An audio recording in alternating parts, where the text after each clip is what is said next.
एक समय की बात है। चमकोली नामक गांव में अक्सर अजीबोगरीब घटनाएं हुआ करती थी। गांव वालों का मानना था कि उनका चमकोली गांव शापित है। जब भी कोई गांव वाला गांव के जंगल में जाता तो वह जिंदा नहीं बचता। गांव का चंदू किसान अपनी गाय के साथ जंगल के रास्ते होते हुए गांव जा रहा था। रात काफी हो गई है। चंदू, अरे रात काफी हो गई है, मुझे जल्दी निकलना चाहिए था, लेकिन ये गौरी जंगल में चरने लग गई और देर हो गई। गौरी, अब चल जल्दी से, इस जंगल में बहुत अनहोनी घटनाएं होती रहती है। चंदू डरता हुआ अपनी गाय के साथ थोड़ा आगे बढ़ता है तो उसे पेड़ के नीचे एक बुढ़िया घूंघट ओढ़े दिखाई देती है, जो देखने में काफी डरावनी लग रही होती है। बुढ़िया हंसते हुए, अच्छा तो तुम आ ही गए, अच्छा हुआ कोई तो इस जंगल में आया। बहुत दिन हो गए किसी इंसान का खून नहीं पिया, आज तो मजा आ जाएगा। शिकार खुद चलकर आया है। चंदू, कौन हो तुम? हमें जाने दो, हमको अपने गांव जाना है। उद्धरण चिन्ह। ये सब सुनकर चंदू बहुत डर जाता है और वहां से अपनी गाय के साथ भागने लगता है। चंदू, भाग, अरे तेज भाग मेरी गौरी, नहीं तो आज हम दोनों नहीं बच पाएंगे। तभी वो घूंघट वाली बुढ़िया उसके सामने आ जाती है और अपने लंबे लंबे नाखूनों से चंदू को मार डालती है। उसके बाद उसकी गाय को भी। अगली सुबह ये खबर गांव वालों को पता चलती है। गांव के लोग ये जानकर बहुत हैरान हो जाते हैं। गांव में आदमी, अरे भैया, सुना है उस घूंघट वाली बुढ़िया ने कल रात चंदू किसान और उसकी गाय को मार डाला। भैया, ये तो अच्छा नहीं हुआ। भैया, दूसरा आदमी, हाँ भैया, अब तो इस गांव में रहते भी डर लगता है, लेकिन क्या करें भैया, गांव छोड़कर भी तो नहीं जा सकते ना। वो ये जंगल है, वो गांव के बीचों बीच ही पड़ता है, आखिर जाए तो कहाँ जाएं। ये बोलते हुए वो दोनों बहुत उदास हो जाते हैं। चंदू के मरने की खबर उसके घर पहुंचती है। चंदू किसान का बेटा पप्पू जोर जोर से रो रहा होता है। वानी पप्पू की सौतेली माँ, अरे रे, अब बस भी कर दे रोना तू, तेरा बाप तो तुझे छोड़कर चलता बना मेरे ऊपर, आखिर मैं कहाँ से खिलाऊंगी तुझे रोटी। मेरा तो खुद एक बेटा है और तेरे बाबा जो आज तक एक पैसा भी नहीं जोड़ पाए, छोड़ गए तुझे मेरे ऊपर। नहीं नहीं, अब मैं तुझे अपने पास नहीं रख सकती।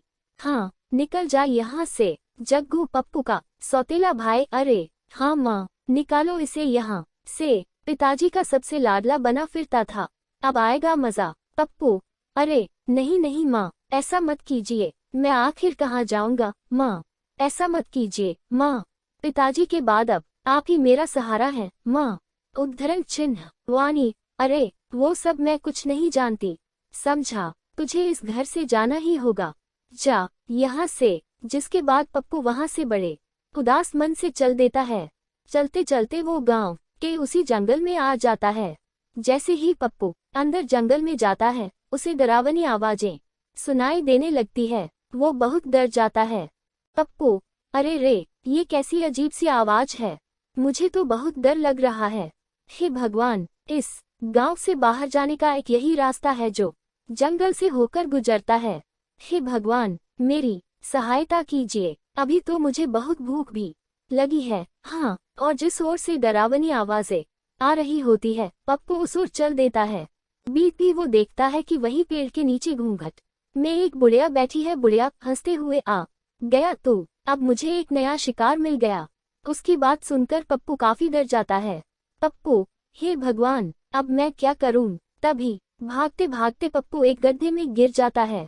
जैसे ही पप्पू उस गड्ढे में गिरता है, वो एक ऐसी जगह पहुंच जाता है जहां बहुत रोशनी होती है। काफी बड़े बड़े पेड़ होते हैं और उन्हीं पेड़ों के पास एक बहुत ही सुंदर नदी होती है। वहां आसपास अलग अलग तरह के पक्षी और जानवर घूम रहे होते हैं। सबको देख पप्पू हैरान रह जाता है। पप्पू, अरे ये मैं कहाँ गया हूँ, ऐसा अजीब सा जंगल तो मैंने कभी नहीं देखा। तभी वो थोड़ी दूर चलता है कि उस जंगल में गांव के वो लोग जो मर गए थे पेड़ से बंधे थे, और साथ में पप्पू के बाबा भी थे। पप्पू ये देखकर हैरान रह जाता है और अपने बाबा के पास आ जाता है। पप्पू, अरे बाबा, आप जिंदा है, आपको पता है, मुझे लगा था मैंने आपको खो दिया, लेकिन आप तो जिंदा है, लेकिन आप यहाँ कैसे आए। पप्पू की इन बातों का उसके बाबा पर कोई असर नहीं हो रहा था। पप्पू, अरे बाबा, आप बोलते क्यों नहीं, तभी बापू के पास एक अजीब सा दिखने वाला आदमी आता है जिसकी 3 आंखें होती है। पप्पू उसे देखकर हैरान हो जाता है। आदमी, अरे बेटा, तुम मुझसे डरो मत, मैं तुम्हें कुछ भी नहीं करूंगा। इस जादुई जंगल में आसानी से कोई नहीं आ सकता। अगर तुम यहाँ आए हो तो जरूर तुम में कोई खास बात अवश्य है। पप्पू, लेकिन आप कौन हैं? और यहाँ पर मेरे गांव के वो सारे लोग मौजूद हैं जो मर गए थे, यहाँ तक कि मेरे बाबा भी। मेरी तो कुछ समझ नहीं आ रहा है। उद्धरण चिन्ह। आदमी, बेटा, मैं इस जंगल में कई वर्षों से तपस्या कर रहा था कि अचानक एक दिन यहाँ पर एक औरत जो पिशाचिनी थी वो आ गई। कई वर्षों की तपस्या के बाद मुझे एक मंत्र मिला जिससे मैं सबसे शक्तिशाली हो सकता था और हमेशा के लिए अमर भी। लेकिन इस बात की खबर उस पिशाचिनी को लग गई और यहाँ मुझे मारने आ गई। उद्धरण चिन्ह। फ्लैशबैक पूर्वालोकन। बुढ़िया, मैं पिशाचिनी हूँ। मुझे पता चल गया है कि तेरे पास वो जादुई मंत्र है। मुझे वो जादुई मंत्र बता, मैं इस दुनिया में अमर होना चाहती हूँ। आदमी, उस समय अगर मैं पिशाचिनी को जादुई मंत्र नहीं बताता तो वो मुझे मार डालती, इसलिए मैंने उसे वो जादुई मंत्र बता दिया। लेकिन क्योंकि वो एक पिशाचिनी औरत थी, इसलिए उसे अमर होने के लिए उस जादुई मंत्र के साथ साथ कुछ लोगों के खून की भी जरूरत थी, जिनका खून पीकर वो अमर हो सकती थी। तब से ही पिशाचिनी अपना भेष बदलकर अलग अलग गांव में जाती है और लोगों को मारकर उन्हें यहाँ इस जंगल में ले आती है और उनका सारा खून पी जाती है। 3 आंखों वाले आदमी की ये बात सुनकर पप्पू दंग रह जाता है। पप्पू, तो क्या अब मेरे बाबा और मेरे गांव के सभी लोग कभी जिंदा नहीं हो पाएंगे? आदमी, बेटा, जिंदा हो सकते हैं, लेकिन इसके लिए तुम्हें एक कठिन राह से गुजरना होगा। वो घूंघट वाली औरत ही पिशाचिनी है जो तुम्हारे गांव के लोगों को मारा करती है। अब बस उसे कुछ ही लोगों के खून की जरूरत है, जिसके बाद वो उस जादुई मंत्र से अमर हो जाएगी। अगर ऐसा हुआ तो तुम कभी भी अपने पिता और बाकी गांव वालों को कभी जिंदा नहीं कर पाओगे। सिर्फ एक ही रास्ता है जो उस घूंघट वाली पिशाचिनी को अमर होने से रोक सकता है, लेकिन राह बहुत कठिन है। पप्पू, मुझे वो राह बताएं। मैं अपने बाबा और गांव वालों को फिर से जिंदा करना चाहता हूँ। बताए मुझे क्या करना होगा। तभी वो 3 आंख वाला आदमी पप्पू को एक जल का लोटा देता है। आदमी, पप्पू, इस शुद्ध जल के कलश को लेकर तुम्हें उस पिशाचिनी के पास जंगल में जाना होगा और जिस वृक्ष के नीचे वो अपने शिकार का इंतजार करती है, उसी वृक्ष के ऊपर एक उल्लू निवास करता है। उसी उल्लू में उस पिशाचिनी के प्राण हैं। अगर उस उल्लू के ऊपर तुम इस सिद्ध जल को छिड़क दो तो उसका अंत निश्चित है। पप्पू, आप मुझ पर भरोसा करें, मैं अपने बाबा और गांव वालों के लिए अपने प्राणों से खेल जाऊंगा। आदमी, कलश लेकर तो तुम जाओगे, लेकिन ध्यान रहे ये कलश अगर गलती से पिशाचिनी ने छू लिया तो इसकी सारी शक्ति खत्म हो जाएगी। ये काम तुम्हें सूर्यास्त के वक्त ही करना होगा। अगर उस पहर से पहले तुम काम ना कर पाए तो रात होते ही उल्लू वहां से उड़ जाएगा। उसके बाद उसका पता लगा पाना बहुत मुश्किल होगा। पप्पू, आपकी कही सब बातों का मैं ध्यान रखूंगा। अब आप मुझे आज्ञा दे। आदमी, तुम अपने कार्य में कामयाब होकर लौटो, सभी का आशीर्वाद तुम्हारे साथ है। उसके बाद पप्पू जंगल में ठीक उसी जगह सूर्यास्त से पहले पहुंच जाता है। पप्पू, मैं उस पिशाचिनी को किस तरह इस पेड़ के नीचे से हटाऊं? अगर मैं इसके सामने गया तो ये मेरे पीछे पड़ जाएगी और इस कलश को भी तोड़ना चाहेगी। हे भगवान, मेरी मदद करो। तभी पप्पू के सामने उसकी गाय गौरी, जिसको पिशाचिनी में मार दिया होता है, वो आ जाती है। पप्पू, अरे गौरी, तुम आ गई। गौरी, हाँ पप्पू, मैं तुम्हारी मदद करने आई हूँ। अब मैं तुम्हारा रूप लेकर पिशाचिनी के सामने जाऊंगी, जिससे वो मेरे पीछे भागेगी।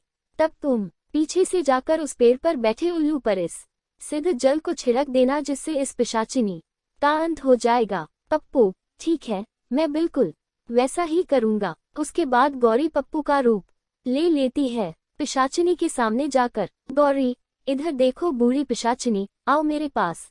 पिशाचिनी, अरे ये क्या देख रही हूँ? आज मेरा शिकार मुझे खुद बुला रहा है। आज तो आनंद आ जाएगा। उस दिन तुम कहीं भाग निकले थे, आज तुम्हें कोई नहीं बचा पाएगा। हाँ पप्पू, सूर्यास्त होने ही वाला है। यही वक्त है जब मुझे उस उल्लू पर जल छिड़ककर इस पिशाचिनी का अंत करना होगा।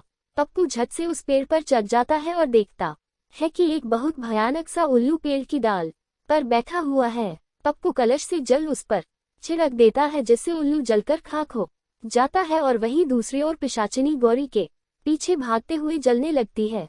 पिशाचिनी, अरे ये क्या हो रहा है? मेरा शरीर कैसे जल रहा है? धोखा, मेरे साथ धोखा हुआ है।